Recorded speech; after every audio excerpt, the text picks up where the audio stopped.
What is up guys, it's RJ here and this is the OnePlus 7T, the latest mid-range phone from OnePlus. Now when I was halfway through writing up the script for this review, I reread my work and I realized that I barely said anything negative about the 7T. Now that's not because I'm a OnePlus fanboy, but it's just a testament to how well OnePlus built this device. So for the next 10 plus minutes, enjoy my OnePlus 7T ad since I can't really call this a review. Now I can regurgitate the specs of the 7T and call it a review like so many reviewers out there, but I don't really want to do that. I want to give you guys actual insight and some actual value from watching my videos. You guys can find the specs online with a few simple clicks on Google, so I'll try to keep all of that to a minimum. So if you guys value honest, genuine tech reviews, then simply hit that subscribe button and be a part of this growing community. I would love to have you guys on board. Let's start off by talking about the battery life, and the battery life on the 7T is absolutely insane. I've tested phones this year such as the Note 10 Plus,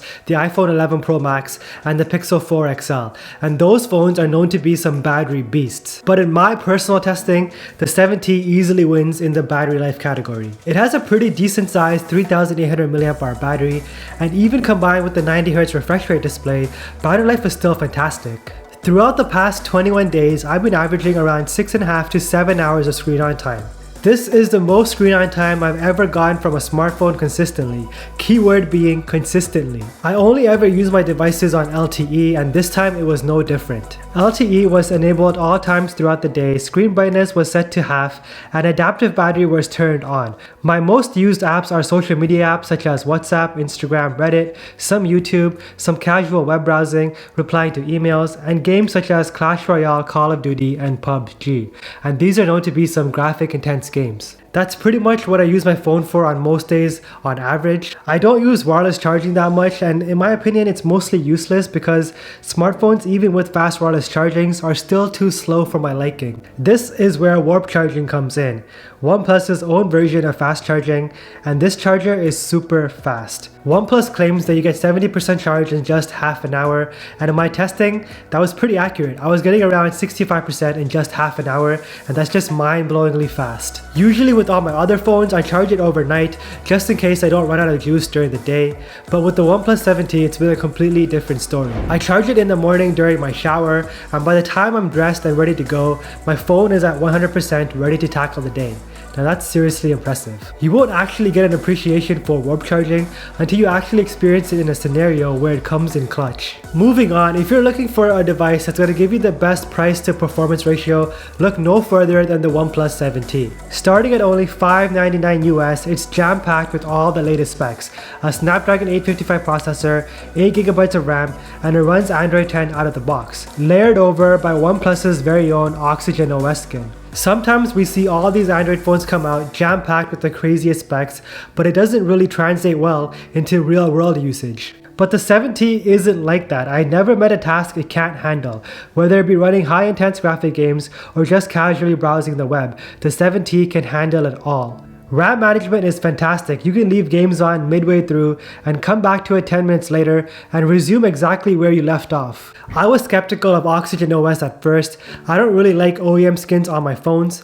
That's why I prefer to use the Pixel 4 and the iPhone because they're just completely stock. But Oxygen OS is very subtle. The skin is very near stock with its own unique helpful twists and turns. Like for example, when you decrease or increase the volume, a little icon pops up over the volume sliders.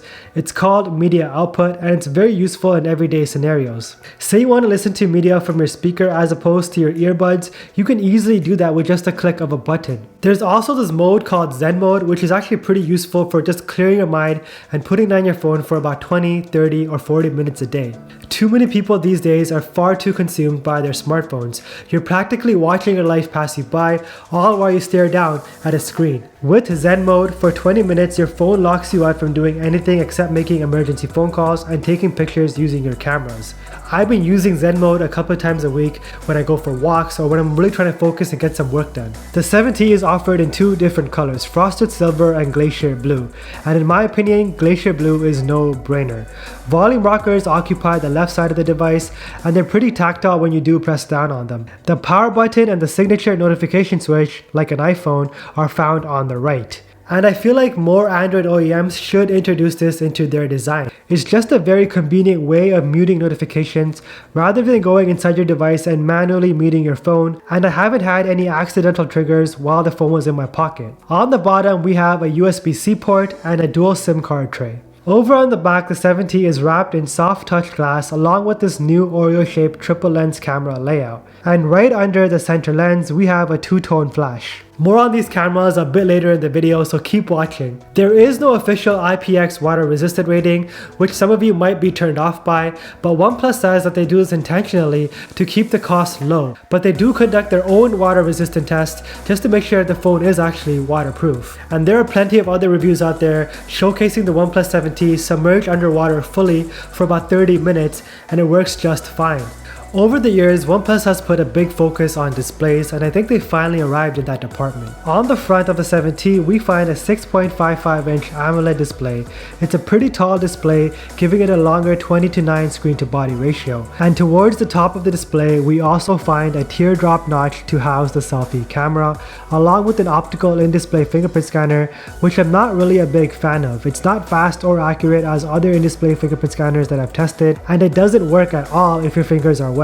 Thankfully, we do have super fast Face ID for whenever Touch ID fails. And given that the 7T has excellent battery life, I don't understand why they didn't include an always-on display like the ones found on Galaxy devices and Pixel devices. I think it would have been a really nice addition that would have made the phone feel a bit more complete. I was hesitant to use the 7T at first, just because it's a bigger phone than what I'm normally accustomed to. I used to prefer bigger smartphones, but just for practicality reasons now, I prefer smaller devices. Coming from an iPhone 10 as my daily driver, it was a bit hard to get accustomed to at first, but after about 2 or 3 days, I got the hang of it and now I don't mind as much. Surprisingly, OnePlus gave the 7T a 90Hz screen, and every time I switched from an iPhone to a high refresh rate display, I wonder how I ever got by without one. Sometimes I just pick up the phone to scroll around for fun. I know it's a pretty weird flex, but I don't think I can ever go back to using a 50Hz or a 60Hz screen. The display itself is stunning. It has great viewing angles, gets plenty bright up to 500 nits, so outdoor usability is terrific. Its resolution, color temperature, and color accuracy are spot on. Just watching videos in 1080p is such an immersive experience, especially since the speakers on the 7T are pretty darn good. On the back of the 7T, we have this Oreo-shaped triple lens camera layout, as I mentioned earlier. And traditionally, OnePlus hasn't had a good rep as a company when it comes to smartphone cameras. But with recent software updates, this camera has gotten a lot better, to the point where it's probably the best smartphone camera you are going to get at this price point, aside from the Pixel 3a. But it does suffer in low light situations. But in daylight or in well-lit situations, this camera is fantastic. On the rear, we have a main 48 megapixel Sony IMX586 lens. The wide-angle lens camera is technically a 13 megapixel sensor, but it produces 12 megapixel images. The third lens is a 12 megapixel 2x telephoto lens without optical image stabilization. So make sure you are holding this phone steady when using this lens. Generally, the images that you get in well-lit situations are pretty sharp and the colors overall are pretty good. Dynamic range is really good, and the 7T does a really good job of trying to balance the shadows and highlights. I did notice though that when using the wide angle lens, there's a little bit of noise introduced into the image around the edges, so just be aware of that when using the wide angle lens. A super cool mode that OnePlus introduced with the 7T is called Super Macro mode, and the images that you get with this mode are pretty crazy. You can literally see individual fibers of things. Like, have you ever inspected vegetables this close up? It's a pretty fun mode to use when you're just bored and just messing around. The front-facing camera or the selfie camera is pretty decent. We get sharp images that have good color to them, and even in low light situations, they look pretty good. Overall though, at this price point, I'm completely satisfied with this camera's performance. The only device that I can think of that may be better is the Pixel 3a. But OnePlus as a company in general tends to roll out a ton of software updates, so expect this camera to get better over time. Over on the bottom of the 7T, we have dual stereo speakers, and these speakers get really loud. When I tested it alongside my Pixel 4 XL, the 7T was a tad bit louder, and even at max volume, there was very little distortion. If you like listening to music or just watching shows using your phone speakers, this phone will completely satisfy your needs. Overall though, for just $599 US, you get tremendous value from purchasing the 7T. It's jam-packed with the best possible specs for 2019, and that combined with its great camera's performance, it's pretty hard to beat at this price point. We do miss features such as an official IPX water resistant rating, wireless charging, and an OLED display. But those are things that I can learn to live without, and hands down, it's the best gaming phone right now on the market. Fun fact, this is actually my first OnePlus device ever since the OnePlus One, and man, was that phone ever a disaster. But OnePlus as a company has come a long way ever since. I'm not even kidding. If you're in the market for a great Android smartphone, the 7T is a no-brainer. I've had 3 people ask me, hey, what Android smartphone would you recommend? And every time I just say, the OnePlus 7T without any hesitation whatsoever. That about wraps it up for me. If you guys enjoyed that review, please do consider subscribing. It would go a long way in helping me out. If you guys have any questions, comment down below. I would love to answer your questions. And as always, thank you guys so much for watching, and don't forget to flex with your tech.